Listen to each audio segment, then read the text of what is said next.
What's up, everybody? Welcome back to the Buffalo Commander. I'm your host, Alex. Please like, share, and subscribe. We're going to talk about the week 2 of the preseason today with Buffalo Bills and also get into some Ravens talk and their off-season happenings with Derek Altizer. I shouldn't have said your last name. Now people can find you. We're going to call him People gonna Sub stalk G me. today. So how's it going, Derek? It's going, man. Let's just take a second to appreciate the 60-degree weather here on the East Coast, Yeah, and it makes you think absolutely. about football season, man. We have a couple weeks away from the start of the Hmm. season, so I'm ecstatic. I would say that it took me about 3 months to get over that Ravens loss to Taylor Swift's team, but I'm back. I'm back. You're back. New season. Everybody's undefeated. Let's Isn't do it it. weird how, like, when football season, even though it's still summer technically, it feels like every football season, the first week is always like a crisp fall air. It Oh always yeah. happens the same way. It's nice. And well, I mean, no, it's not football season yet, but it's close. And we've got, 65 degrees and crisp, nice little breeze, no humidity, just broke all of a sudden for no reason.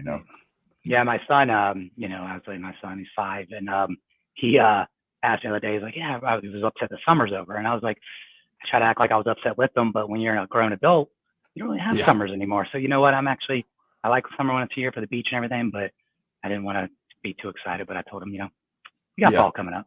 It's good. Yeah, It's good. that's So that's the funny thing. I don't care about summer either. I just want it to end because we don't. I mean, you get vacations and stuff, but football season's so much more fun than going on vacation.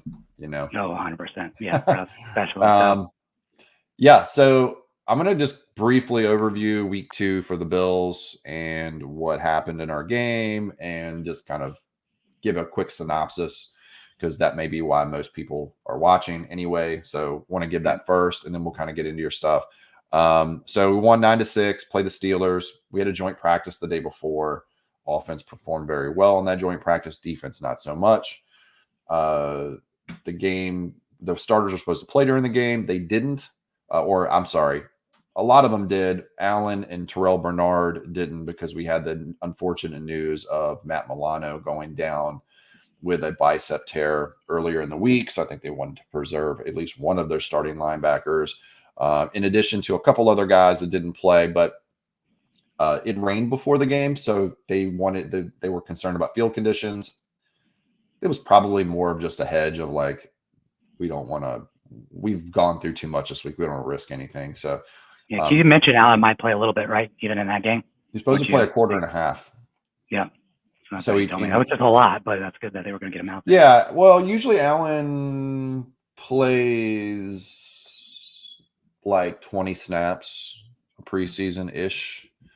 And it was supposed to be a situation where he got some reps and then got to sit in week 3. He's not going to play week 3.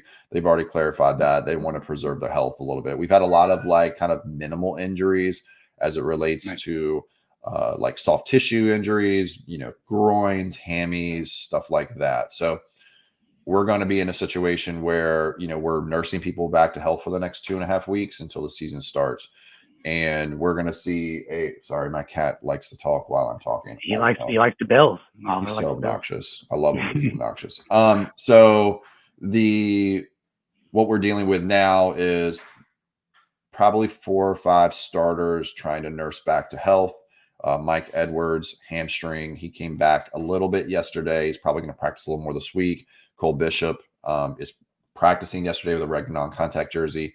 The main one that I'm concerned about is Curtis Samuel. He has turf toe, which can be lingering, but he's in week 2 now of the turf toe because he said it was general soreness last week, which annoys me.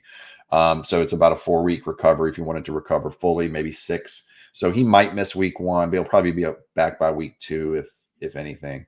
Yeah, And that's a tough injury just because of stop and go, and it could just yeah, and linger he's a the whole fast season. player. He Yeah, predicates his game on quick, speed. It's a right? sprain of the big toe area. That's in short what it is. There's more to it than that, but it can linger during the season. Good thing it's happening before the season. He had a little toe thing last year. I think it was a turf toe. He did play through it after missing 1 week. So I think he's going to play. He'll be fine. It's a little concerning because we're thin at wide receiver.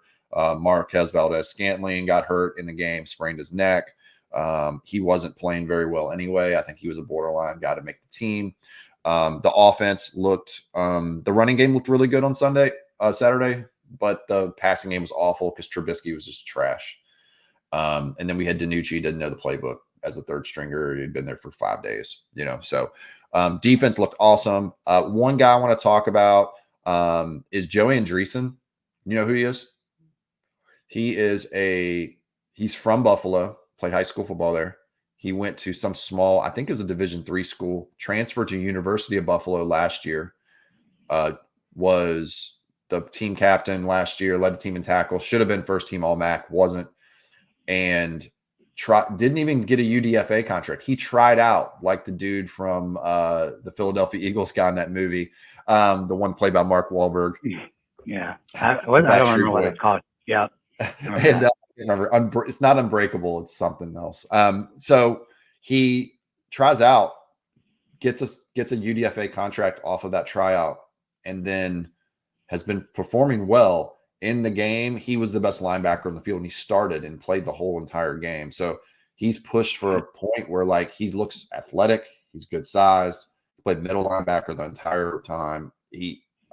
I think he might make the 53 now. Like that's my hot take on it. So that was a cool little thing that came out of the game, maybe getting a little more linebacker depth there.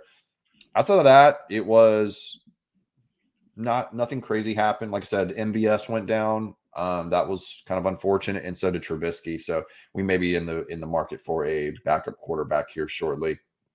But I don't think there's anything to worry about. I think we're pretty much in the same place we were before. Most of our injuries are either mild and people were projected to come back before the season starts, or they are on players that are borderline going to make the team or back into the roster guys. So it's not as bad as the injury report looks, but here we are. This is part of the season that this happens in, right? People forget last year we had a ton of injuries in preseason, along with every team. This is just kind of the way the NFL is now. Players are faster, stronger, bigger.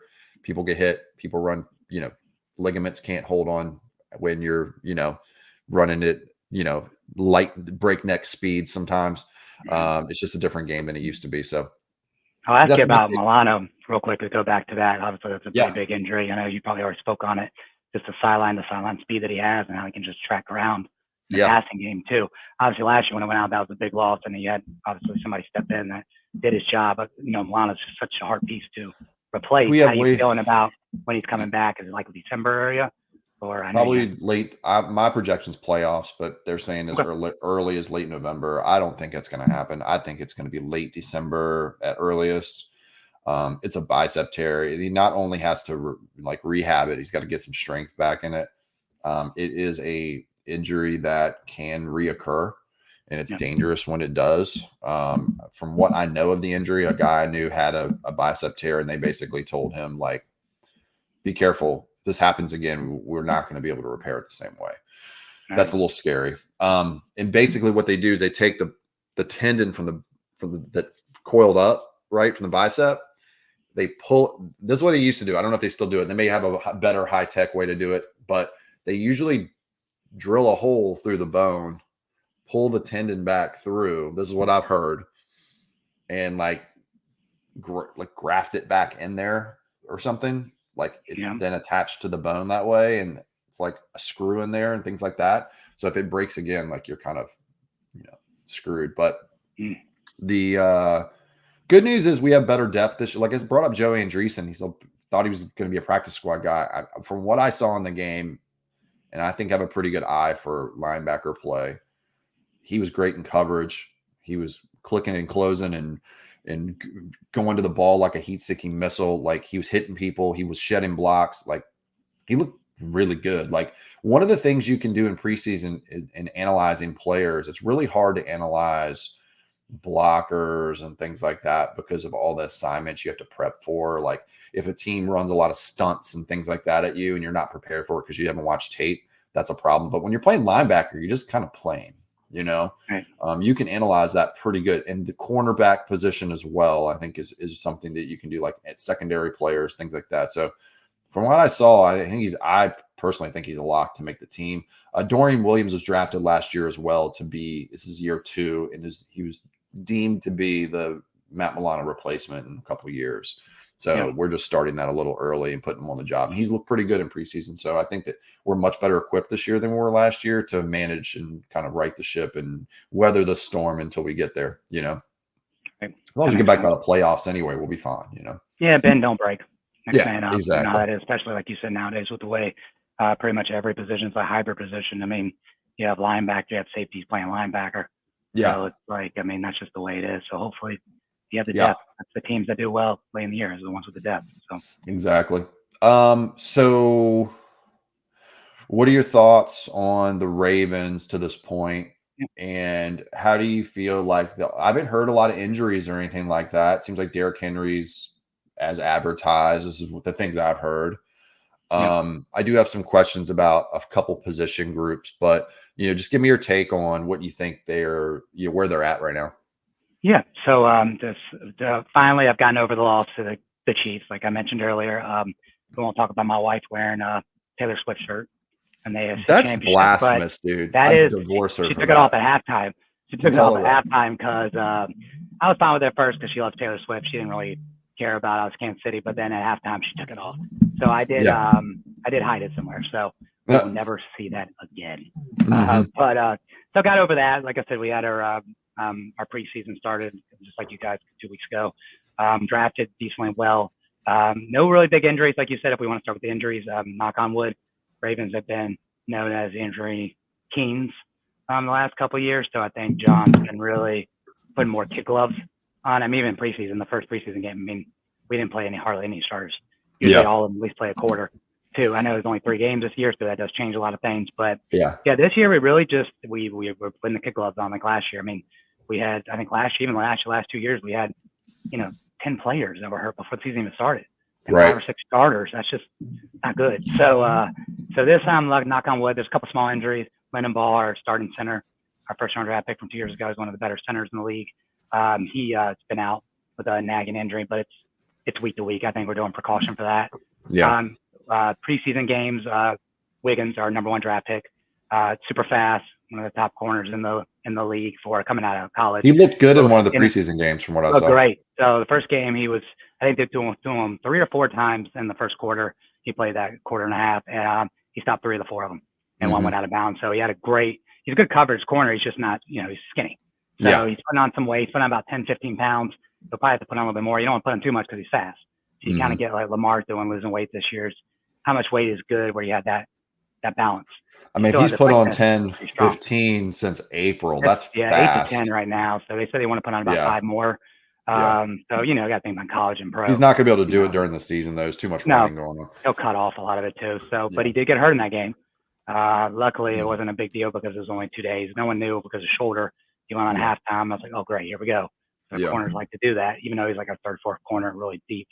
He got hurt, but luckily they found out a couple days later, which was last week, that it was just a small finger kind of thing. So he played a little bit in the second game, but he looks great. I mean, like it looks like one of the, if you're talking about risers and fallers, he's one of the risers there. He's been playing well. He's been going against number 1. He's going against Flowers a lot, and he's been doing really well. Taking him out a lot of times, especially how quick and small Flowers is, like the Tyreek Hill type. Yeah. So Nate's been really good as advertised. Rosengarten, if you want to put a little meme up, a Rosengarten from that baseball movie Yeah. with a kid. Yeah. You just see the guy Yeah. with the big league chew in his mouth. Yeah. Put that right over me when I said Rosengarten. Yeah. So we got him at the right tackle in the second round. He's been good. So luckily, since our line is our biggest need, our Rosengarten's been great at right tackle to kind of fill in there. So he's probably going to start.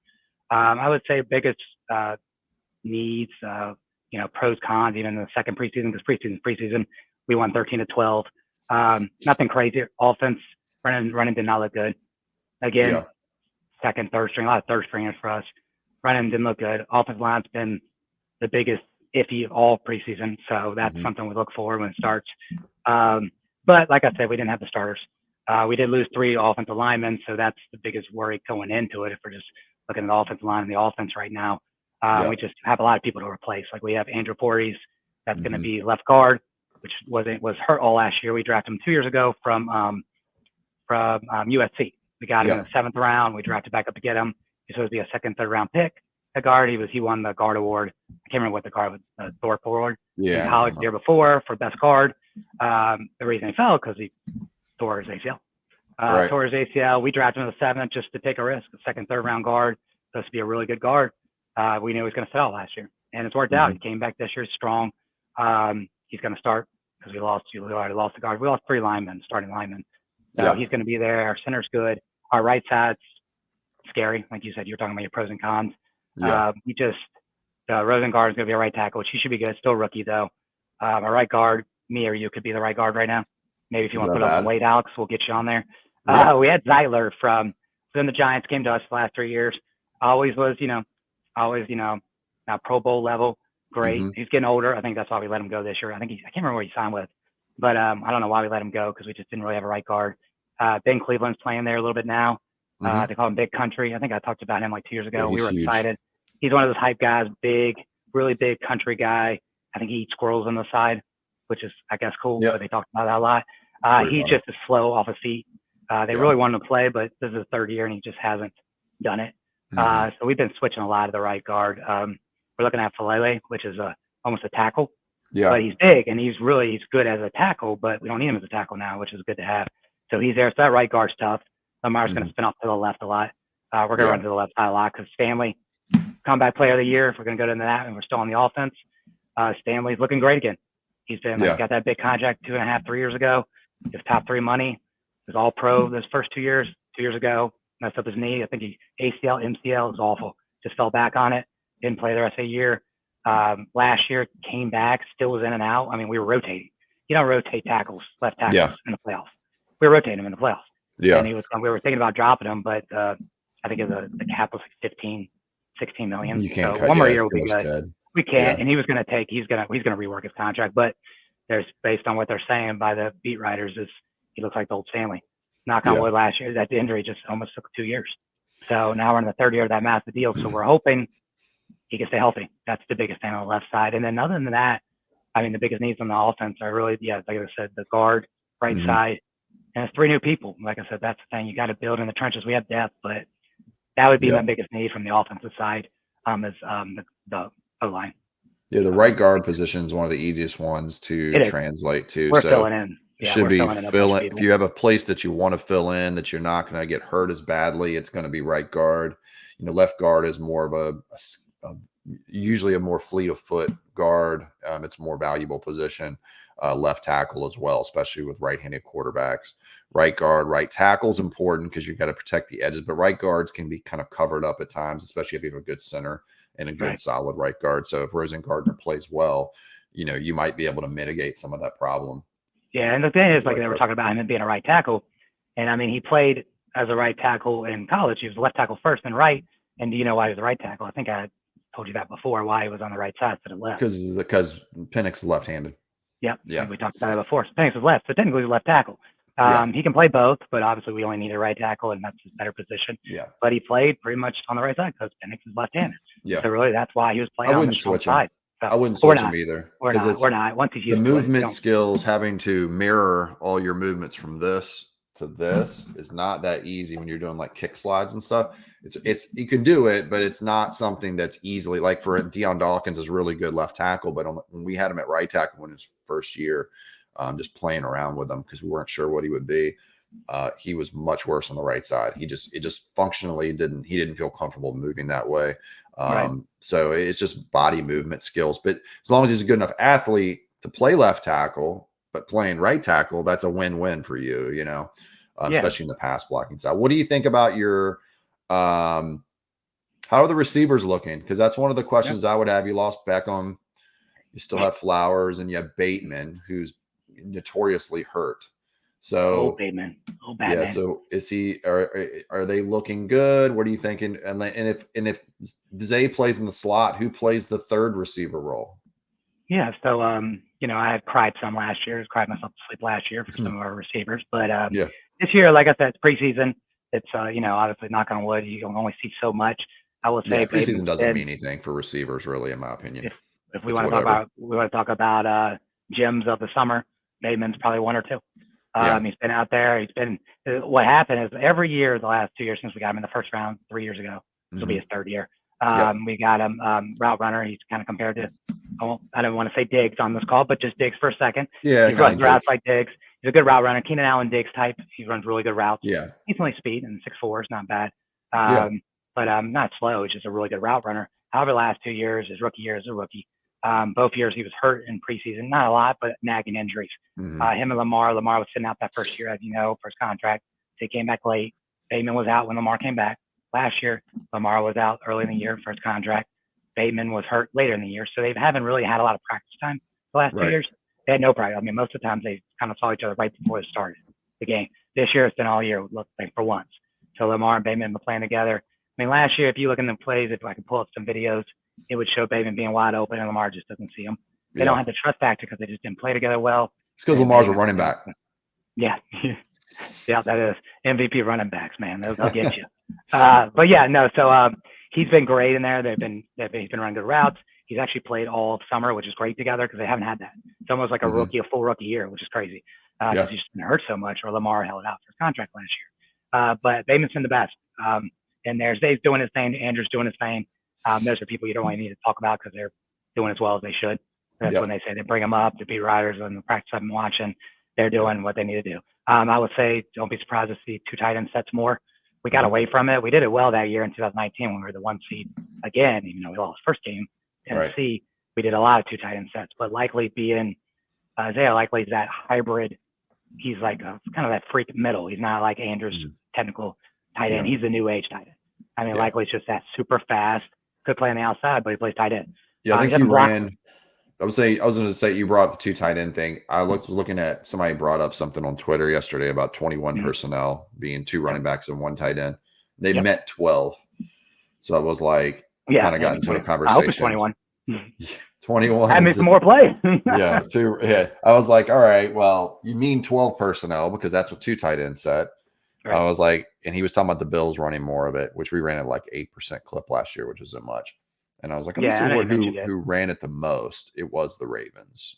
Yeah, it was we're starting to do it more and more. Yeah, Likely it was 4% or something like that. Yeah, it was actually right around 25. 32. It was something high. It was really high. On the average, it was right around 25%, but it got up to we had some games where we did over 40%. It might have been your best set, but and it is for the type of team we have. By the way, scrambled. Likely he's just he's not the best blocker. That's why he doesn't play as much. But him and Andrews together, when Andrews went out, Likely was leading all tight ends. For those 4 or 5 weeks. So, who's playing? Who's receiver 3 right now? So we have Bateman is 2, Zay is 1, 3 Aguilar for now. Nelson. People forget about Nelson. First round draft pick out of the Eagles a while back. He was very reliable for us last year. If he's our 3 or 4, I'll take it. I mean, like I said, I think he had 400 yards last year, a couple touchdowns. He's always been kind of that guy when Lamar's looking for that second or third check down. He gets a slot guy or he gets a nickel guy. And he does well against those type of guys. He's still got the speed. His hands are up and down, but he's got the speed and the size. So I would say signing him for a cheap deal again. That was a no-brainer. He's kind of our 3-4. I would say the biggest letdown on the receivers is a little guy out of UNC, Tez Walker. We both wanted to draft him. We got him. Oh, Tez. He's the one that could take off the burners. 6'2", almost 6'3", fast. He has everything you need. Drops are okay. He's not the best route runner, but we have so many good route runners. And we have Zay in the middle and then Andrews. So it's like Walker was that guy who was just going to complete the set. Rookie out of UNC. I was ecstatic. Yeah, ecstatic. We got him. He just hasn't. I think it's a big transition for him. He just hasn't. I would say that if simply said the biggest gems would be Bateman and Stanley coming back, it would be biggest letdown so far. As a rookie class, it would be Tez based on the hype. I mean, we got him in a 4th round, but just what we wanted, what we expected out of just that deep threat, that 6'2". He's weird, man. They listed him at like 6'1" and some change, and then which is 6'2", right? And then 190 is what 193 or right around 200 pounds, like 197, I think it was. Yeah, dude, like I'm not lying to you though. He must have had like lead in his pockets. I watched him at the Senior Bowl. Dude looks about 170 pounds soaking wet. That's why I dropped. He dropped him the 2nd round. That's why I was happy when he went to the 4th because I wasn't. He doesn't look his weight. He doesn't carry his weight like a guy that size. So it's like. It's weird. Like he looks like a old school Todd Pinkston. He's so skinny, but they say he weighs 190 something. And I'm like, there's no way this guy weighs that much. But he weighed that much. So I'm like, maybe it's just the way he runs his routes. He was being knocked off his routes a lot. He didn't look strong at the point of attack, and he runs clunky routes. So it's not bad. You can fix it because he's fast. So You know, his movement skills aren't bad. It's just I think it's just not supernatural to him because he played at such a small program before he went to UNC, and then UNC's offense is kind of just there's not much to it. They have the quarterbacks, but yeah, they start dropping off on the quarterbacks, obviously. Just to go run deep like Dyami Brown used to for UNC. It's like, oh, he's gonna be great, and then Dyami Brown's just been average, you know. Right. So and that's the biggest. I mean, he wasn't supposed to be. He was supposed to be that fourth, fifth receiver, but we were kind of hoping to get him in some sets as a 3 because Zay and Bateman plays like he should. He should because he should be our number 1, but Bateman hasn't lived up to it. So if Bateman can be the 2 and Zay's going to be our 1, obviously he's playing great. If Nelson and him can switch off, that'd be great. I mean, even if we do the 4 sometimes, I would love Tez at the 4. He's just, if we're talking about the biggest, you know, people have stepped up and come back, Stanley and Bateman, it's just our biggest letdown so far has been Tez. But if we're talking about receivers, stay on that topic. Go ahead. No, I was gonna say it's kind of the opposite problem we have. Like, it's how many things can you do is the question, right? And like Keon Coleman for Buffalo, like he has a weakness to his game that basically he's just not an elite separator, you know. And a lot of that's because of size and the way he plays. But but after the catch, he's really good, and he's got good feet and good movement skills. It's just he's just not straight line speed, kind of fast, and he does have problems with separation at times. But he can do like he's got great hands. He can win through contact. He can go up and contest a catch situations. He's a good blocker. Like he can do a lot of things. Versus like Tez, separation's not the problem for Tez. It's more of just the other stuff. You know, like he's not going to beat you in contested catch situations. He's not going to box dudes out and get them in the end zone. You know, like he's got to be able to change into a Bateman more so, where he's just like, okay, if you get your route running under control and get your hands under control, his hands aren't bad. They're just not. Yeah, decent. They're just not. Like, they're just not great. You know. So if he works on those things, he can be good. And I think he can work on those things at his. He has the athleticism already. That's stuff you can't teach, right? You can teach a guy to be a route runner. You can teach a guy to catch the ball more effectively, you know? So, and that's the biggest thing is his route running. I mean, he's definitely not going to jump up and jump over guys. And, you know, like you said, contested catches. He's not going to be like Dez Bryant. Yeah, he's not a Dez Bryant. He's going to be like his but he's got the speed. He's got the size.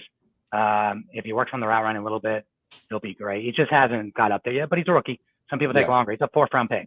People were freaking out. Yeah, you're going to have to give him some time. It's 4th. He's not a 1st or 2nd-round pick, and it's not a top need right now. We have the personnel we need.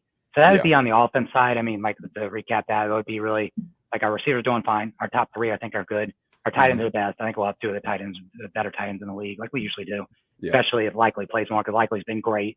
It's been good, just as good as Andrews, just a different type of player, which will help a lot if we do the tight end set. Offensive line, biggest thing. We'll see. 3 guys coming in. I think that the left side's good. I think center's awesome. Everybody's good. That right guard really worries me, but I think it might be, you ask people, even beat writers, who's going to start that right guard. Maybe Ben Cleveland, maybe Filelli. We've been putting everybody in. We've switched it so much. So that's obviously that right guard. And of course, right guard's probably the one that if you wanted to have a position of need, that's the one you want, because that's the easiest, I would say the easiest out of all on the line to put somebody in. You can put a center in there. Obviously, you don't want to, but if it's a guy that can do multiple positions, we have one guy that plays all on the line that we'll probably put in there some too. McCary, we signed him. He's one of the biggest paid backup linemen in the NFL. But every time someone gets hurt, Stanley out, left tackle. Mosley last year, even though Mosley never got hurt, went at right tackle. He went in at guard a couple times. He's that one that he was worth the 3 years, a couple extra million for a backup because he's going to be coming in and filling in for somebody. So that's the offense. Like I said, Henry didn't play much. Lamar's been looking good in preseason. All the players that should be looking good are looking great. It's just the offensive line's the biggest need for that. And that's really it. If we get to the defense, start the same way. No injuries, knock on wood. Big ones, small ones, nothing big. Yeah, we talked about Wiggins too. Yeah, that's the only thing really. He's back, so that's good. I would say that if we're looking at the biggest, we'll see. It's kind of between the middle linebacker and pass rushing. So I'll start with middle linebacker. As most people know and people watch this, Patrick Queen left. He went to, we're not going to say the team, went to a team that's black and gold or yellow, puke, I don't know, some color. He went up VCU. There. It makes the rivalry better because after that, if you saw on Instagram and everything else, he just wouldn't let it go because we didn't offer him a contract because we already have an all-pro Roquan Smith that made him better. and he can't cover. Queen wasn't good at coverage. So then he was like letting out and really just trashing Baltimore. So the food was better and picked like dumb things no one cares about. And then Ravens fans were like, why are you still talking about it? It's almost like instead of the Ravens getting over it, so Cleveland kind of made that rivalry better. And they gave him a deal. We just didn't give him a deal. I would have mind giving him a cheap deal, but our GM is a pretty good player GM. That's why people usually have high praise about the Ravens. He's not going to lowball people. He's going to say, look, this is what we probably would have give you. I'm not going to insult you. I know you want to make more money here. We can't pay that. Go look around. And that's what he'll do. He's very straight shooter, but he's been talking a lot of crap, which is fine. Even some of the players are saying what's going on, but we'll see when the game starts. I mean, like Roquan said, he says, when we start, he's an enemy to me now. We're not best friends anymore, and we'll talk on the field. So we'll see how it goes. We won't play against each other, but they'll have to go against Lamar for once. But Trent Simpson was the guy that we got out of Clemson 2 years ago. Hybrid, almost looks like a tight end. Crazy. Been playing great, and that's something we need. He's stepped in for Queen. And you have Roquan. Really, man, I mean, like I said, Alex, get your cleats on, man. You're next to Roquan. He's going to make you look better. Queen got a bigger deal because of Roquan. He made all pro because that's the only Roquan reason he got that money. He's good. I'm not going to say he's not good just because we don't have him, but that's why he got decent money, like top 10 middle linebacker money when we were about to drop him last year. We didn't pick up a fifth-year option before Roquan came because of that. I wish we would have now, but, you know, it is what it is. But Trent Simpson, the guy to look out for, I would say, is Stanley on the offense, Trent on the defense with Roquan because he's like a Milano, sideline to sideline. He can cover better than Queen. Obviously, I don't know if he'll be better than Queen. I can't say that because Queen played so well in the trenches, but he's a very good guy to move sideline to sideline and help with Roquan and Mills. So that's positive. So linebacker, I don't feel negative about that. Would have been earlier. I would say pass rush, 50-50 just because we obviously don't have Clowney, which is fine. We got Van Noy back. It was between Clowney and Van Noy. Van Noy's 36. He came from the Rams, but if you talk to the players, I mean, Van Noy's fan favorite. He's a player favorite. Nicest guy ever. He had 8 sacks, 9 sacks last year. Smart. I'm glad we brought him back. I wouldn't mind having Clowney too, but Clowney got way too much more. I mean, he got back to old money because of how he played with us. He's like a he reminds me of those old school strong side linebackers who rush the passer, like Lorenzo Alexander used to be for Buffalo. That's a lot like Van Noy is. Van Ginkel's another Van numbered. Both of them played in Miami at one point. They're both those kind of guys where like you don't really want them in coverage really, but they can draw back and play linebacker a little bit, and they can also rush the passer. And they're just kind of a Swiss Army knife. You can just kind of fill in, you know? Yeah, and the pass rush has been that would be like the offensive line for me, or if you got to put it together. Because our D line's good. Our D line, we have a lot of the same people back. All those guys are great on the D line. Top issues with that. The pass rushing with having about the same pass rushers last year, but without Clowney. So it's a little worrying me because we didn't really get better. You always say, did you get better? For your young guys to grow up. That's my next. You kind of segue to my next one is Jabu. Jabu we got in the second round 2.5 years ago, so it would be third year this year. We signed him the same way we did for Andrew Voorhees. We got him in the third round, into the third. He was a first round pick. He was a first round, top 10 pick. Towards Achilles and on his draft day. So I feel bad for him. He was with Jim Harbaugh, one of the best. He came out with what's his name from Detroit. They were both both monsters there, and he was first round pick. Towards Achilles, obviously dropped to the end of the third. We said, hey, you're gonna probably sit out that first year, which was 2 years ago. Sat out most of the year, came back for one game near the playoffs. Last year, still was nagging a little bit. That it just took a while. Takes a year. Takes a year to get back to full strength. It was about a year and a half when he finally got back later last year. You can play, but it doesn't look good until for like a year. And he's been all over the place. I mean, obviously preseason, I'm not going to hype it up like people do before the game starts. We'll see. You got to do it in the games. But he's been awesome. He's young, 23. Just like, we have Oweh on the other side. Oweh, been preseason freak. Last year started playing really well. This is 4 or 5 years. He's a first round draft pick in Penn State. Those two guys are going to have to live up to that first, second round draft picks. Can they? Yes, they both look like, if you look at talk about preseason games, and right now they both are playing very well. However, we'll see how it goes in games because we're going to rely a lot on those two and Van Noy's leadership. But our team, it does help. We don't need as many pass rushers because our team, as you know, is a very hybrid. Kyle Hamilton's going to come up on the line a lot. Roquan's going to come up on the line a lot. We do a lot of switching out. I know we lost Mike McDaniel to Seattle's head coach, but we're going to have a lot more of guys. We're going to have cornerback blitzes, safety blitzes. We're going to hopefully Zach Orr's the new DC. He's going to use a lot of Mike McDonald stuff, moving guys around, tricking people, coming up in the line with safeties. I think Kyle Hamilton, one of the best safeties already in the league for his second year out of Notre Dame. He's a freak, so he's going to come up on the line a lot. And we already have safeties to, back up back there. So biggest need to sum that up is, like I said, pass rushing. We'll see. Offensive line and pass rushing, two biggest things for offense, defense. Linebackers good. Safety and cornerbacks, we have one of the best in the league, like we always do, because we usually get hurt. So we just make sure we draft a lot. We didn't need a first-round draft pick for cornerback. We did. If you want to talk about defense like Stanley, Humphrey's finally back. They said he looks like he did 2 years ago. Yeah. We'll see. But last year he was hurt off and on all year. First year he finally got hurt. Player, just different positions. And we are. So we'll see. And Brandon Stevens on his last year, and then we moved from safety last year when everybody got hurt, and he's been second team last year. He's playing great again. So he'll lead that this year because he'll get paid a lot. But Stevens and Humphrey, and then we have Wiggins behind him, and then our safeties are two of the best safeties in the league with Marcus, and then Kyle, as long as obviously injuries. But we lost Gino to another team in the AFC. We're not going to talk about because everybody takes our players. But Gino stepped in last year when Williams was hurt, Marcus Williams, which we paid all pro money. But Gino went to Cincinnati. But I think these guys, the stars. I think it's the same. And I want to transition to like like a record prediction, but sure. Yeah, and that's a big thing. Like I said, we'll see how it goes. But to sum it up, the offensive line and pass rushing is our biggest. We'll see how it goes, but people are stepping up. So we'll see. But, so I think your team's going to be the same as they always are, as far as like the defense is going to be really good. You're going to run the ball. You're going to throw the ball when you need to. It's going to be a beat people up kind of offense. I think you're going to beat them up with, misdirection, things like that on the offensive side, of course. But I do think that there's going to be like, the same kind of, and this is a good thing, by the way. It's not bad. This is not insult. You're going to be a Super Bowl contender again. And the reason is because it's not a Lamar thing. It's not a Derrick Henry thing. It's not a deep, it's like each. It's a Kansas City thing. No, I'm just kidding. Yeah, it really is, isn't it? For both of us. And the Bengals, I could say they're in that conversation as well. If they're healthy. I'd like to ask you a question. We'll take it back because you talked about it a little bit, and I'll answer my two first. Is biggest maybe undrafted guy, which you already gave me one, which is good. Offense, one guy, offense, one good defense. I'll start with mine because I know you gave one. If you don't mind, of course. But so my offensive guy to look for I was undrafted Ole Miss player, Dayton Wade. And you might not know who he is. A lot of people might don't. He was undrafted out of Ole Miss. He's kind of that second guy that was really good.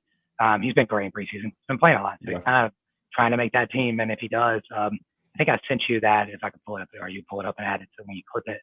He had that play where he did like a 5-yard stop, like a hitch, and then completely he did it twice, completely went by the corner and the safety. Like I think I saw that. You sent me that. Yeah, he's a speed and route runner guy. Hands or whatever, but he's a speed route runner. But I think he's the guy that was going Ole Miss. And he was he's leading the team in receiving yards those games in preseason. Preseason. This isn't a guy like you said. We're talking about undrafted people. This would be my offensive guy to watch for, like you were mentioning. And then Bo Braid is another guy, defense, safety. That is. You probably do. So should have been out of Maryland, undrafted too. Both these guys are undrafted guys. So we're not looking at them to be like, all American starters. But if you always want to look at people that you wouldn't see people talk about on podcasts usually, would be Wade, receiver out of Ole Miss, and we'll talk about this later in the year. And then Bo out of Maryland, which came out of Maryland, which is good. He's funny. He's led. People had him in mock draft. It's mock draft, so you can't really look too much into it. But he was supposed to be a mid-round pick from what I saw. Yeah, we had him in 4th and 5th round, and he dropped. And he's out of Maryland, so we picked him up. He's leading in tackles.